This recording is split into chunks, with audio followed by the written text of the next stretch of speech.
자, 우리가 지난주에 여러분들과 말씀드렸던 대로 예수님의 부활을 제자들이 믿지 않았어요. 그리고 믿은 그 예수님의 부활을 목격한 여인들이 가서 예수님이 부활했다라고 하는 이야기를 이야기했음에도 불구하고 제자들이 믿지 않았어요. 근데 제자들이 이제 숨어서 이제 밥을 먹고 있던 제자들에게 부활하신 예수님이 나타나서 뭐라고 오늘 이 말씀을 하시는 거예요. 뭐라고 말하냐면 그 후에 11 제자가 음식을 먹을 때에, 그런 제자들이 숨어서 음식을 먹고 있었어요. 그런데 예수께서 그들에게 나타나서 그들의 믿음 없는 것과 마음이 완악한 것을 뭐 했어요? 꾸짖었다고 말하는데, 여기서 꾸짖었다라고 하는 것은 강렬함을 가지고 그 제자들은 나무라신 거예요. 그리고 이는 자기가 살아난 것을 본 자들의 말을 믿지 아니했다. 그러면 여러분들 보세요. 예수님 나타나서 그렇게 말씀하신 겁니다. 야, 본 여자들이 가서, 내가 살아나는 것을 본 여자들이 가서 내가 살아났다는 것을 너희들에게 이야기했는데 어떻게 너희들이 그렇게 안 믿을 수가 있냐? 너희들 3년 동안 내 제자들 맞아? 그리고 너희들에게 분명히 내가 그 요지와 앞으로 있어야 될 것에 대해서 이야기했음에도 불구하고 어떻게 그렇게 믿지 않을 수가 있어? 이렇게 예수님이 아마 제자들을 꾸짖으신 거예요.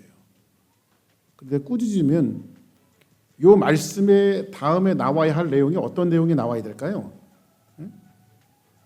이 다음에 아마 나와야 될 내용이, 예수님 지금 꾸짖었잖아요. 그러면 아마 문맥상 이런 말이 맞을 것 같아요. 너희 같은 놈들 필요 없다. 차라리 그냥 지금 다른 그냥 몇 사람 불러갖고 다른 사람으로 시작하는 거 좋지. 3년 동안 너희들 가르쳤는데 너희들 그렇게 할 수가 있냐. 그래서 예수님이 횡간히 그냥 요즘 말로 이야기하면 쌩까고 돌아가 버리든지, 그죠? 그냥 못 본 척하고 돌아가 버리든지, 아니면 더 강력하게 야단을 치는 말씀이 나오든지, 이런 말씀이 그 다음에 말씀이 나와야 이게 좀 매끄럽게 문맥상 맞는 건데, 15절에 보니까 문맥상 전혀 안 맞는 말이 나와요. 15절 한번 볼까요? 자, 같이 한번 봅니다. 시작.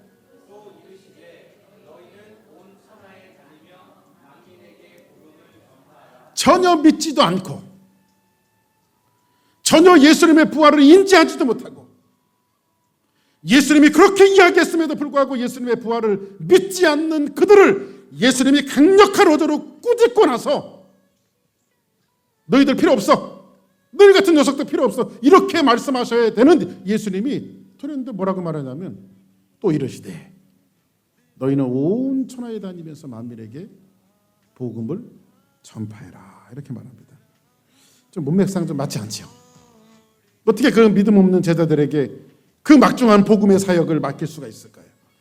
이 말씀을 하시는 것은 뭐냐면, 완악하고 믿음이 없는 그들에게 복음의 전파 사역을 위탁하신 것은 그 복음 전파의 비결이 인간의 논리와 조건에 있지 않다는 것을 깨닫게 하기 위한 강력한 표현이에요. 다시 말씀드리면 이것은 뭐냐면요, 마가가 이 말씀을 이렇게 기록하고 있는 것은 제자들이 예수님을 부인하고 예수님의 부활을 믿지 않았지만 그들을 꾸짖고 나서 너희들이 온 천하에 다니면서 복음을 증거해, 이 말씀은 뭐냐면 너희들이 복음을 증거하고 예수님의 제자들이 복음을 증거하는 것은 그들이 갖고 있는 능력과 그들이 갖고 있는 힘과 그들이 갖고 있는 체험과 그들이 갖고 있는 지식으로 복음이 증거되어지는 것이 아니라, 복음을 증거하는 주체는 예수님이시며 성령님이시며 하나님이시라고 하는 사실을 강력하게 이 말씀을 통해서 표현해내고 계신 거예요. 이들은 지금 제자들의 이 모습을 보면 전혀 복음을 증거할 수 있는 준비가 되어 있지 않는 사람들이에요. 예수님의 죽음조차도 잘 이해하지 못하고 예수님의 부활조차를 이해하지 못하는 그들에게 복음을 맡기신 것은, 너희들이 복음을 증거하는 것은 너희들의 힘으로 하는 것이 아니라 바로 내 힘으로 된다. 그래서 너희들은 온 천하에 다니면서 복음을 전파하라고 성경은 말하고 있어요. 사도 바울은 이런 얘기를 합니다. 한번 넘어가서 고린도전서 1장 27절에 보니까, 맨 고린도전서 1장 27절 같이 한번 읽어볼까요? 시작.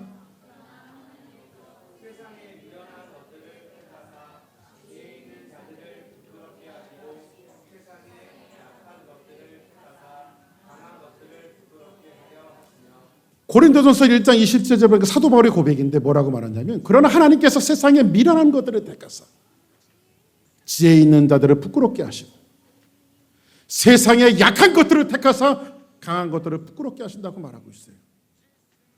오늘 사도 바울의 고백은요, 이런 고백은 우리 한번 선교제에 나가 있는 선교사님들을 통해서 우리가 볼 수가 있어요. 선교제에 나가면요, 일단 말이 틀리죠. 문화가 틀리죠.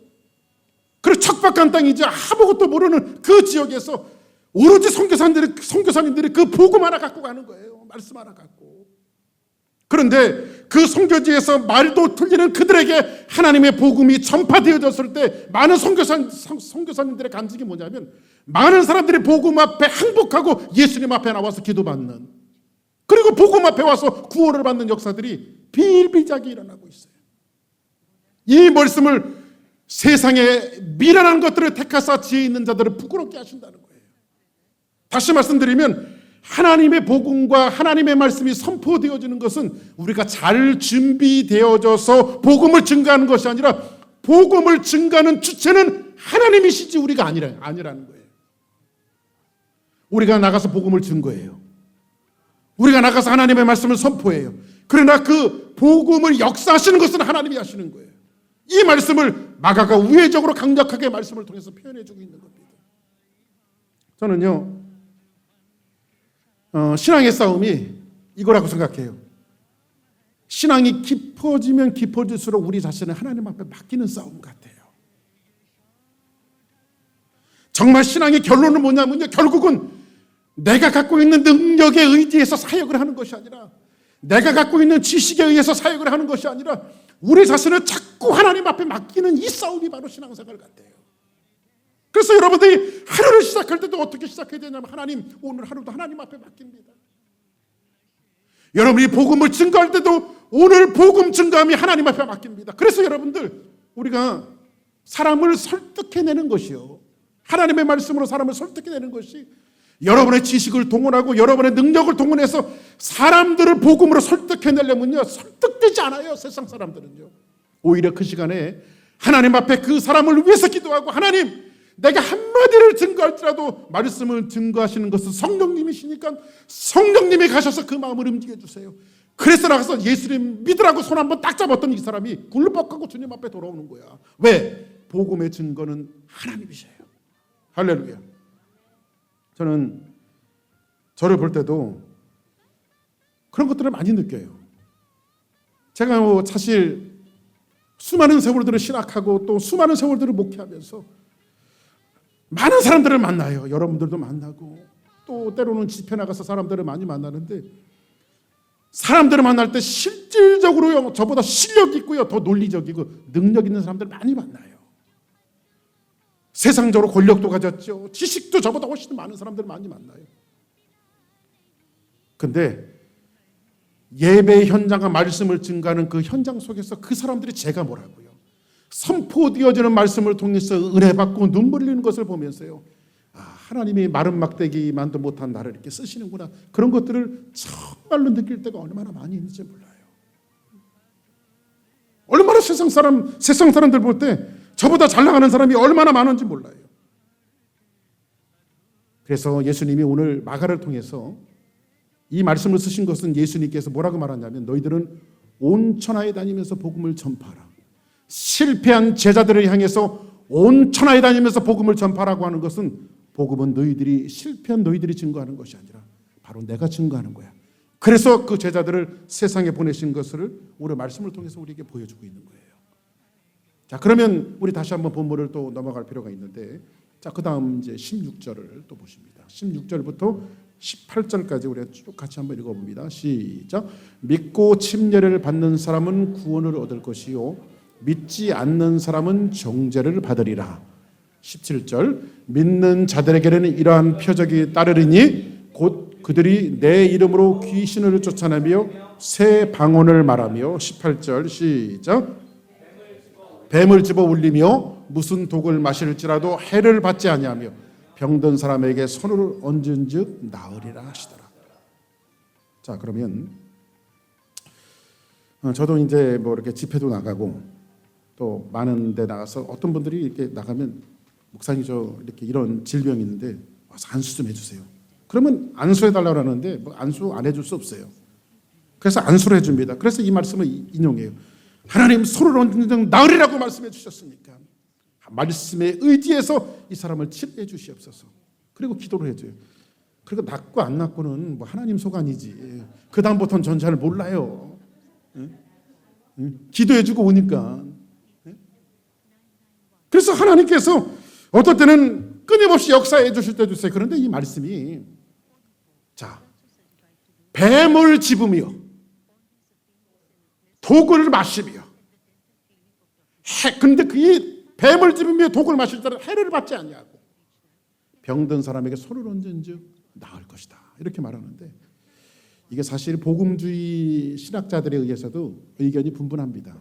이거를 문자 그대로 우리가 이해해야 될 것이냐 아니면 이것이 은유적으로 비유한 표현이냐 이런 것들에 대해서 의견이 분분한데 여러분들 보세요.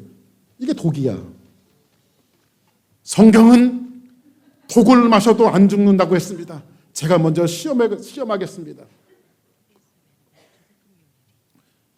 독을 마셨어. 근데 실제로 옛날에 한국에서요 이 말씀 갖고 충청도에서요 어떤 목사님이요 독을 갖다가 뜨겁게 기도하고 독을 마셨어. 그리고 가셨어. 실제로 있었던 사건이에요. 실제로. 응? 근데 성경은 무슨 독을 마실지라도 해를 받지 않는다고 그랬는데 뱀을 집으며 응? 그러니까 우리가 성경을요 물론 저는 믿습니다. 왜냐하면 특별하고 긴박한 상황 속에서 성령께서 강력하게 역사하시는 은혜로 사람을 치유하실 때가 있다고 저는 믿어요. 응? 그런데 모든 성경을 다 문자적으로 이해하면 좀 곤란해요. 그렇죠? 모든 성경을. 실제로 있었던 일인데요. 한 4년쯤 된 거예요. 그 켄터키에서요. CNN하고요. AP통신에서요.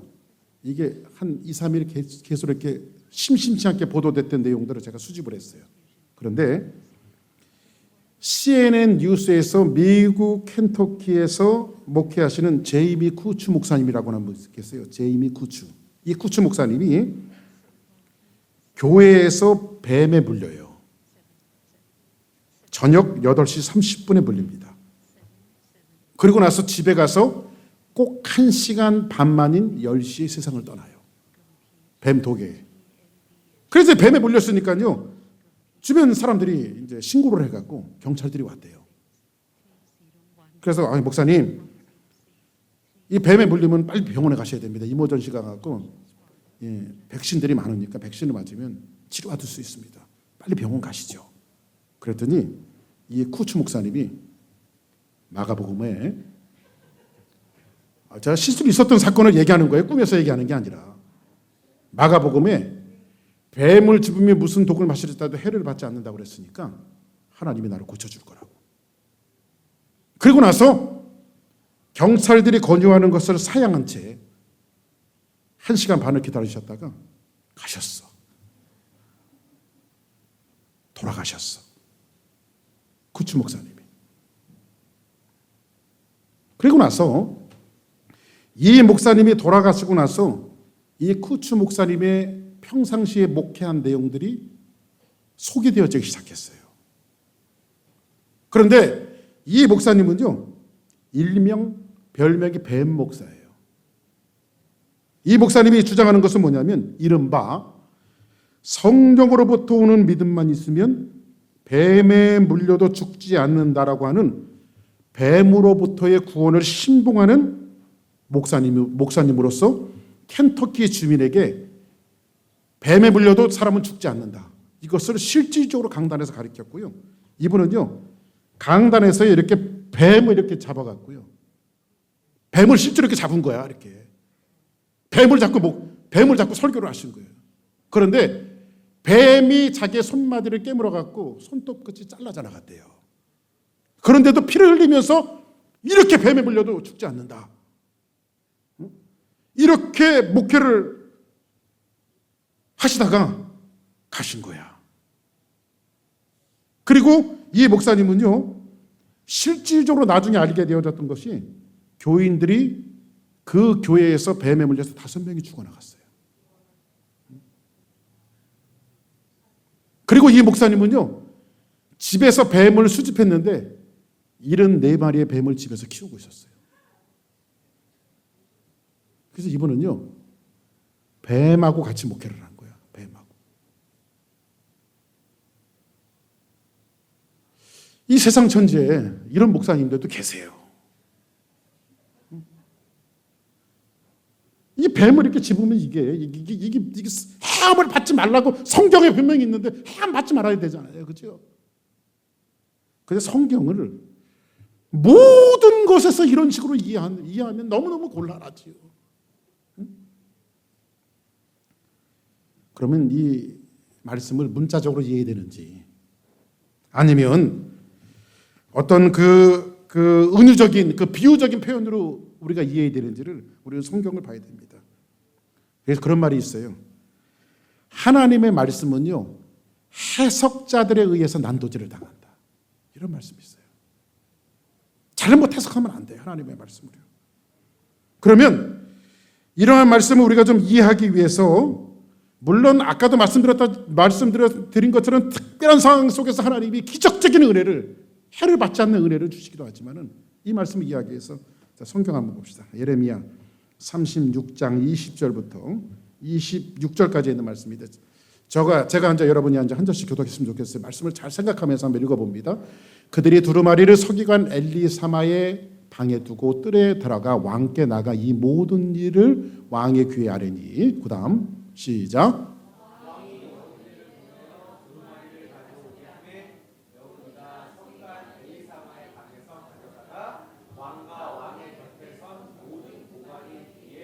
여기 두루마리는 성경이에요. 성경인데 여기 왕은 요시아의 아들 여호야김을 이야기합니다. 왕이에요. 여호야김 왕인데 왕이 여우디를 보내어 두루마리를 가져오게 하며 여우디가 서기관 엘리사마의 방에서 가져다가 왕과 왕의 곁에 선 모든 고관의 귀에 뭐하니? 낭독했어요. 하나님의 말씀을. 그 다음 시작.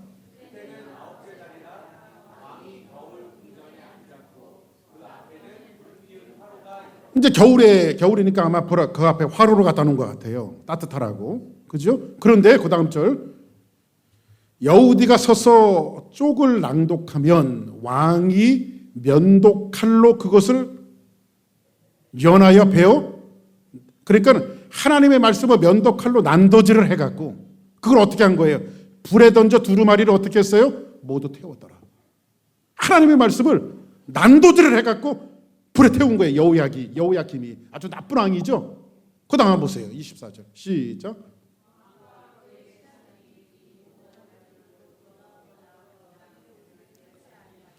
왕과 그 신하들이 이 모든 말을 듣고도 뭐하지 않냐고?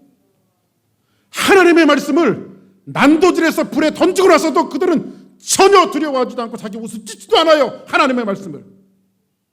그 다음 시작.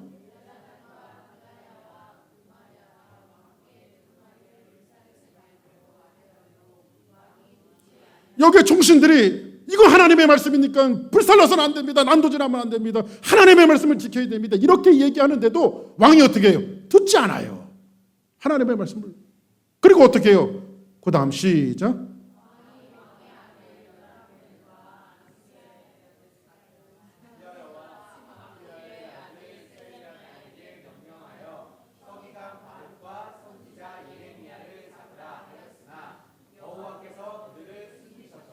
자, 여기서 보니까는 이 여호야김이 얼마나 악한 왕이었는지 하나님의 말씀을 어떻게 해요?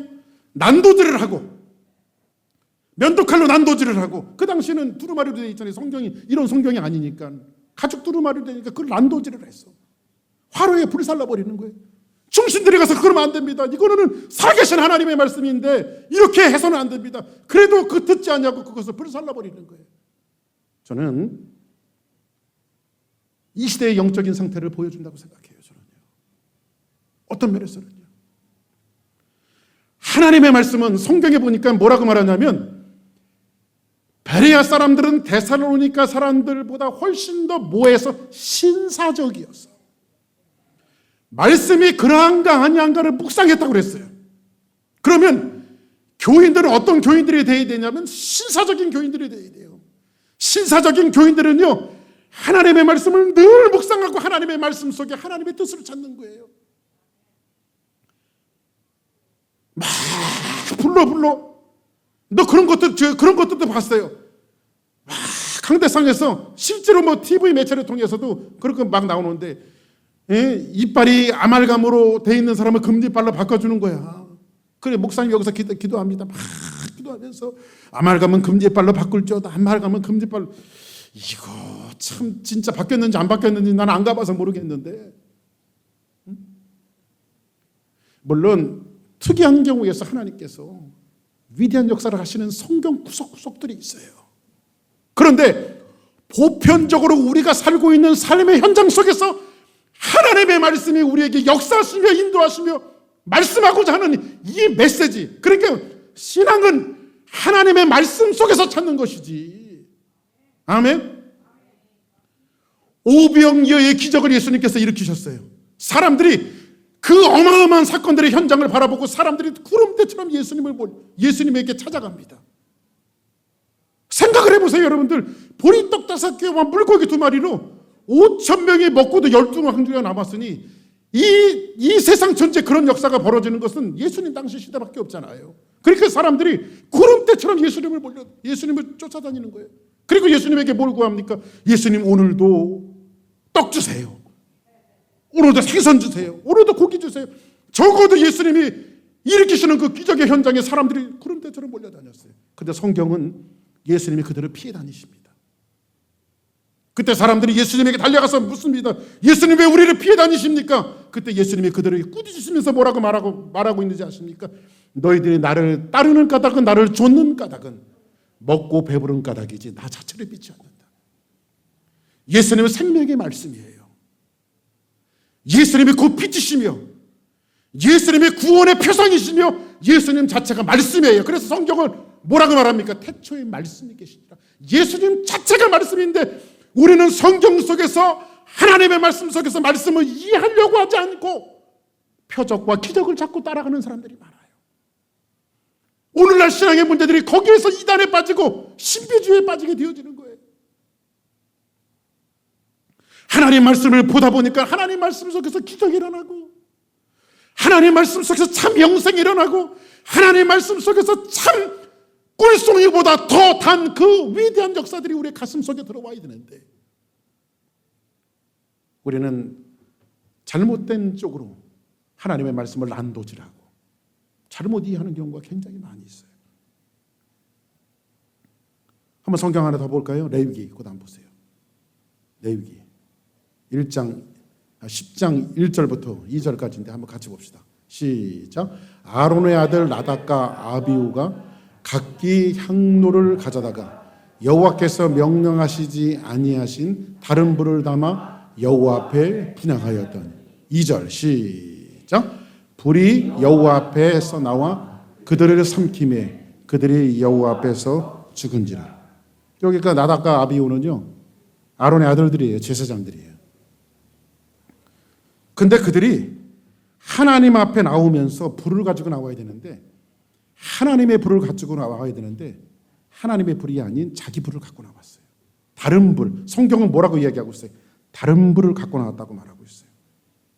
그러니까 뭐예요? 비슷하게 흉내만 낸 거죠. 결국은 그런 불이 뭐냐면 하나님의 말씀이 왜곡되어질 때 그래요. 꼭 다른 불, 잘못된 불. 불은 정말 하나님으로부터 나오는 불이어야 되는데, 정말 하나님으로부터 나온 말씀이어야 되는데 다르게 해석하고 왜곡되게 해석하다 보니까 뱀 물려서 1시간 반 만에 죽지. 그렇죠? 하나님의 말씀을 잘 이해하고 느껴야 되는데, 깨달아야 되는데. 그래서 여러분들, 시대마다요 이런 왜곡된 하나님의 말씀이 얼마나 많이 있는지 몰라요. 그래서 여러분들, 부흥도요 진짜 부흥이 있고 가짜 부흥이 있어요. 한번 따라하겠습니다. 주사랑교회는 부흥되기를 원한다. 주사랑교회, 우리 교회가 많이 부흥됐으면 좋겠어요. 아멘? 그러면 여러분들, 부흥하면 제일 먼저 생각나는 게 뭐예요? 우리 교회 부흥하면. 예? 어떤 모습이 생각나요? 제일 먼저 생각나는 게 그거 아닙니까? 이 예배당을 사람들에게 꽉 채우는 거. 우리는 이렇게 부흥이라고 생각하잖아요. 근데 애석하게도요, 성경 어디를 찾아봐도요, 그것이 부흥이라고 말한 적은 한 번도 없어요. 물론 수적으로 양적으로 우리가 부흥하는 것도 굉장히 중요하죠. 그런데 성경이 말하는 것은 수적으로 양적으로 부흥하는 것이 부흥이라고 말한 적은 성경 단 한 구절도 나오지 않아요. 오히려 기드온의 300용사를 데리고 정의의 용사들을 데리고 수만 명을 물리쳤던 위대한 사건, 이것이 진짜 부흥 아닙니까? 그죠? 그렇게 사람들은요, 요즘은 그 소비문화 시대라요. 오늘 아침에도 갑자기 생각나갖고 이렇게 말씀드렸어요. 웃으면서 얘기했습니다만, 일부 예배 때 사람들은 뭔가를 기호화시키는 것 같아요. 교회 부흥, 숫자가 많은 거, 이 기호화 됐어. 작은 거, 아유 부흥 아니야, 초라한 교회, 예? 약한 교회. 이게 우리 머릿속에 이제 그 뭐 고정관념 속으로 받아들였어. 우리 교회가 매주마다 사람들이 막 들어오고 교회가 가득 찼다. 주사랑교회 부흥한데 이게 진짜 부흥일까? 이렇게 사람들은 머릿속에 고정관념화 시키고 기호화되어지는 것이 현대 세상이에요.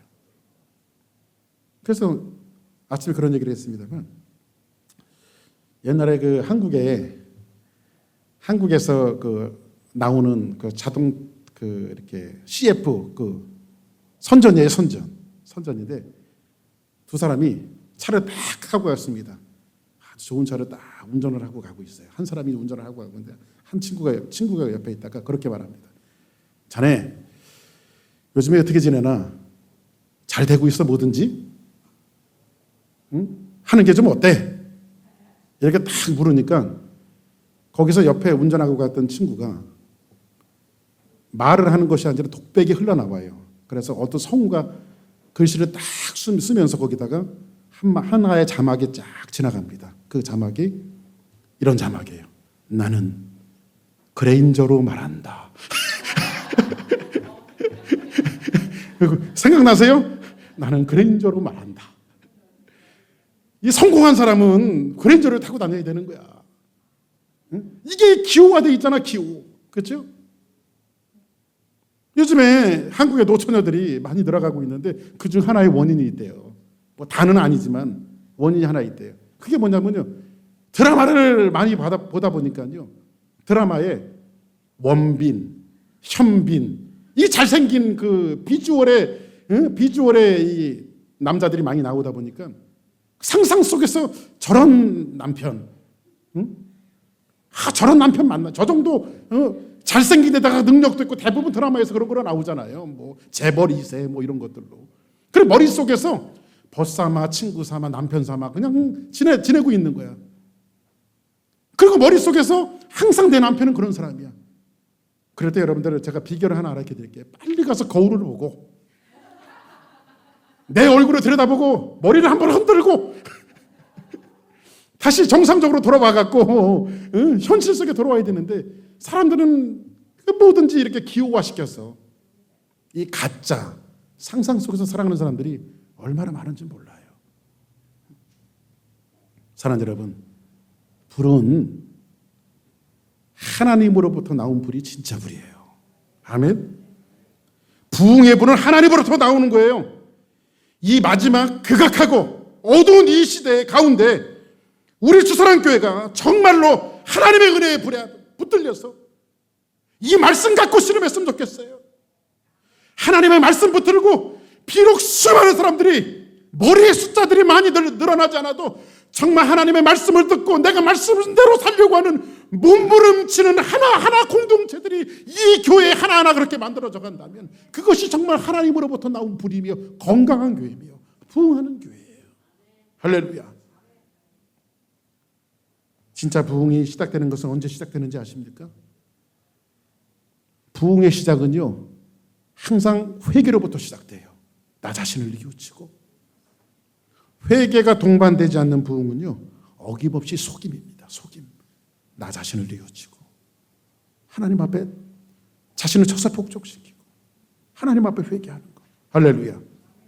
자, 그러면 뱀을 잡으면 무슨 독을 마실지라도 해함을 받지 않는다. 이 말씀 이해되셨죠? 그럼 이 말씀을 이해하기 위해서는요, 성경 하나를 또 꼭 볼 때가 있어요. 이사야 봅시다. 이사야 11장. 이사야 11장 1절부터 이것도 한번 쭉 같이 한번 읽어봅니다. 자, 9절까지 있는 말씀인데 제가 한 절, 여러분이 한 절, 한 절씩 읽어봤으면 좋겠어요. 이새는 누구죠? 다윗의 아버지죠. 이새의 줄기에서 한 싹이 나며 그 뿌리에서 한 가지가 나서 결실할 것이요. 그 다음 2절 시작.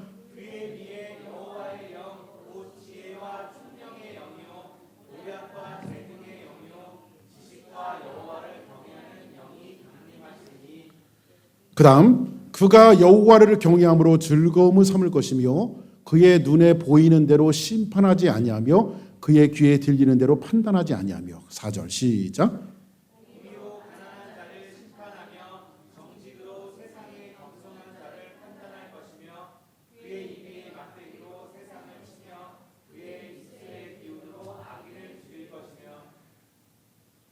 공의로 그의 허리띠를 삼으며 성실로 그의 몸에 띠를 삼으리라. 자, 그러면 이 말씀이 무슨 말이냐면요, 이새의 후손 다윗의 후손으로 탄생되어질 메시아의 도래.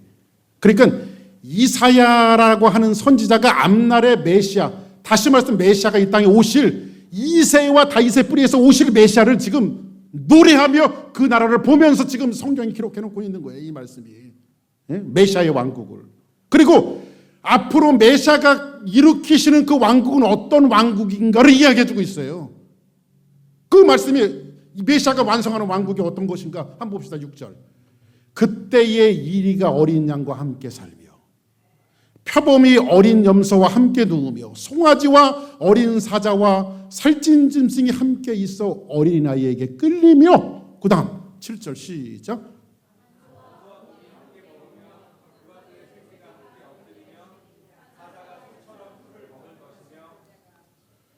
젖 먹는 아이가 독사의 구멍에서 장난하며 젖된 어린아이가 독사의 굴에 손을 넣을 것이니라. 자, 9절 시작. 내 거룩한 산 모든 곳에서 해됨도 없고 상함도 없을 것이니 이는 우리 바다를 먹은 같이 여호와를 아는 지식이 세상에 충만할 것이니라. 자, 그러면 자 보세요. 오늘 이 마가복음의 결론을 이야기하면서 독사를 잡으며 뱀을 집으며 무슨 독을 마실지라도 해를 받지 않는다라고 하는 것은 이사야가 예언했던 하나님의 말씀을 마지막으로 인용하면서 결론으로 이야기하고 있는 거예요. 메시아의 왕국. 이새의 후손과 다윗의 후손인 메시아가 이 땅에 오실 것인데 그 메시아는 우리들을 속량할 것이며 그 메시아가 우리를 위해서 일으키는 왕국이 있을 것인데 그 왕국은 어린아이가 독사의 굴에 손을 놓고 장난을 쳐도 물지를 않고 해함을 받지도 않는다라고 하는 이 사실을 마가는 이 마가복음에 이야기하면서 그 말씀을 우리에게 이야기해주고 있는 거예요. 그런데 이 말씀을 가지고 뱀에 물려도 죽지 않는다고 그랬어. 독을 한번 마셔봐 안 죽어. 이렇게 말씀을 이해하면 좀 곤란하다 이 말이야. 곤란하다. 그죠?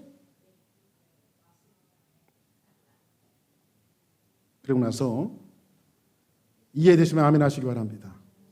자, 그러면 이제 성경으로 다시 한번 갑니다. 우리 본문에 있는 말씀으로 다시 한번 올라가 봅시다. 자, 이제 19절 한번 볼까요? 오늘 본문 19절에 있는 말씀 보십니다. 19절. 자, 쭉쭉 넘겨주세요. 19절. 자, 19절 시작. 주 예수께서 말씀을 마치신 후에 하늘로 올려지사 하나님 우편에 앉으신. 자, 이게 굉장히 중요한 거예요. 자, 이제 마가복음의 결론입니다. 주 예수께서 말씀을 마치신 후에 이제 이사야로 말미암아 도래될 왕국을 이야기했죠. 그 왕국은 어떤 거예요? 뱀을 잡으며 독을 마실지라도 해함을 받지 않는 그 나라. 이 세상은 악과 독이 가득하고 어둠이 있지만은 메시아 너희들이 믿었던 나 예수, 내가 일으킬 그 왕국은 뱀을 잡으며 독을 마시려 때도 해함을 받지 않는 나라가 될 것이다. 근데 예수께서 그 말씀을 하시고 후에 하늘로 올려주셨어요. 그 나라는 어느 나라? 메시아 예수님을 통해서 이룩될 왕국. 근데 그리고 그 예수님 어디 계세요 지금? 하나님 우편에 앉으셨어요. 어떤 나라예요? 뱀을 잡으며 독을 마시자라도 해받지 않는 하나님의 나라. 그 하나님의 나라에 예수님은 하나님 보좌 우편에 앉으셨어요. 이 말씀이 왜 그렇게 중요하냐면 예수님은 교회의 머리 되십니다. 아멘? 우리는 그의 몸이에요. 한번 따라합시다. 예수님은 교회의 몸이 되시고 나는 예수님의 몸이다. 예수님은 교회의 머리 되시고 나는 그의 몸이에요. 자, 그러면 목하고 몸하고 분리될 수 있어요, 없어요? 예수님과 나는 하나예요. 아멘? 이 말씀이 왜 비전이냐면요, 머리 대신 예수님이 먼저 하나님의 왕국의 보좌 우편에 앉으셨어요. 그럼 나는 떨어질래야 떨어질 수 있어요, 없어요? 그럼 나는 이 땅에 살아도 어디 있는 사람이에요? 하나님 나라에 있는 사람이에요. 할렐루야. 이 비전을 마가가 이야기하는 거예요. 교회들에게, 제자들에게, 하나님의 말씀을 따르는 사람에게 내가 이 왕국을 건설하고 하나님 보좌 우편에 앉아 있는데 이 나라는 내 나라며 결국은 너희 나라야. 너와 나는 한 몸이니까 머리인 내가 먼저 가 있을 테니까 몸인 너희들은 슬슬 따라와라. 할렐루야. 그래서 우리는요, 무슨 팔자가 지옥에 갈 수 없는 팔자가 돼버렸어. 왜? 예수님의 몸에 붙어서. 할렐루야. 예수님의 머리에 붙었어. 할렐루야. 아멘. 그래서 예수님은 이 구원의 역사와 이 은혜의 역사를 어디에서 일으키셨어요? 십자가에서 이루신 거예요. 할렐루야. 십자가에서 죽으시고 그 십자가에서 사망 권세를 이기시고 부활하셔서 이 어마어마한 일들을 이루어 놓으신 거예요. 그리고 나서 마지막 절 한번 보겠습니다. 결론입니다. 같이 한번 있습니다. 크게 시작. 제자들이 나가 두루 전파할세 주께서 함께 역사하사 그 따르는 표적으로 말씀을 확실히 증언하시니라. 한번 따라하겠습니다. 그 따르는 표적으로 말씀을 확실히 증언하시니라. 그럼 여기서 표적은 뭘까요? 표적은 뭐예요? 독을 마셔도 죽지 않는 거요? 뱀에 물려도 죽지 않는 거요? 그러면 예수님이 말씀하시는 표적이 있어요. 이 표적은 뭐냐면 표적으로 말씀을 확실히 증언하셨는데 이 표적은 뭐냐면요, 우리 이제 성경을 쭉 한번 뒤로 넘겨주실 필요가 있어요. 마태복음에 보니까 예수님에게 표적을 구하는 사람들이 있어요. 표적을 구하는 사람. 마태복음 12장 38절. 너무 갔어. 자, 38절. 자, 그때에 시작. 그때에 서기관과 바리새인 중 몇 사람이 말하되 선생님이여 우리에게 표적 보여주기를 원하나요? 이제 여기서 서기관들과 바리새인들이 와서 예수님 우리에게도 표적을 보여주세요. 그랬더니 예수님이 서기관과 바리새인들을 꾸짖으세요. 한번 볼까요? 그 다음 시작.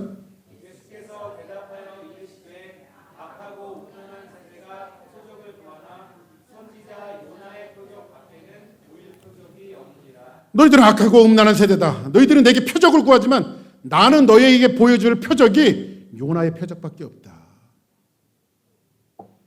그러면 예수님이 말하시는 표적은 무슨 표적이에요? 요나의 표적이에요. 그럼 요나의 표적을 그 다음에 여러분들이 고개를 갸우뚱 하시니까 설명을 예수님이 이렇게 해주셔. 40절 보겠습니다. 시작.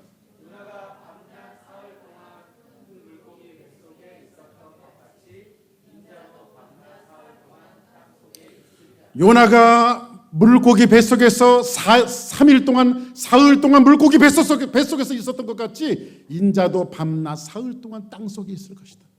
이 말씀 무슨 말씀이에요? 예수님의 십자가의 사건이에요. 아멘. 예수님의 십자가의 사건이에요. 세상은 예수님에게 기적을 원했어요. 장님의 눈을 뜨게 해주세요. 기머리의 귀가 열리게 해주세요. 죽은 사람이 살아나게 해주세요. 예수님에게 사람들에게 기적을 요구했지만 예수님은 그 기적을 요구할 때 예수님은 죽음을 선택하셨어요. 십자가의 죽음을 통해서 인류의 죄를 대속하셨어요. 예수님께서 타락한 인류에게 찬 회복을 선물하십니다. 기독교의 마가복음의 이제 결론입니다. 기독교의 가장 크고 위대한 표적은 뭘까요? 예수님 십자가예요. 아멘. 그럼 우리의 생활과 삶 속에서 진짜 일어나야 될 기적은 뭘까요? 여러분들이 예수를 배웠으면 여러분의 삶의 현장에서, 교회에서, 사역에서 이 십자가를 지는 것이 기적이에요. 아멘. 왜 내게 성령 주셔서 내 마음을 감동해 주 예수 믿게 하는지 난 알 수 없도다. 내가 믿고 또 의지함은 내 모든 형편 아시는 주님 늘 돌보아 주실 것을 나는 확실히 아네. 할렐루야. 진짜 기적은 뭘까요? 세상이 예수님에게 기적을 원했어요. 표적을 원했어요. 어쩌면 세상 사람들이 여러분들에게 기적을 원할 거예요. 예수 믿으면 예수 믿은 증거를 보여줘봐. 병 낫는 거 보여줘봐. 뱀을 한번 집어봐. 톡을 마셔봐. 이런 기적을 여러분들에게 요구할지 몰라요. 그러나 여러분들이 진짜 기적을 세상 사람들에게 보여줄 수 있는 것은, 내가 자랑할 것은 예수 십자가밖에 없고, 내가 지금 교회 현장 속에서, 여러분의 삶의 현장 속에서 묵묵히 십자가를 지는 그 자체가 진짜 기적이라고 세상 사람들에게 보여주는 사람들이 되어져야 돼요. 이것이 진짜 기적이에요. 이것이 마가복음을 통해서 우리에게 주시는 예수님의 결론이에요. 십자가 외면하지 마시고, 여러분들이 오로지 자랑할 것은 나에게는 예수 십자가밖에 없다고, 그리고 사도 바울이 이야기하는 것처럼 내 몸에 예수의 흔적을 지녔다라고 고백하는 이런 성숙된 주사랑교회가 되어져서 이 마가복음을 마치면서 이 연사 힘차게 십자가를 지는 기적의 역사들이 있어야 하리라고 외칩니다.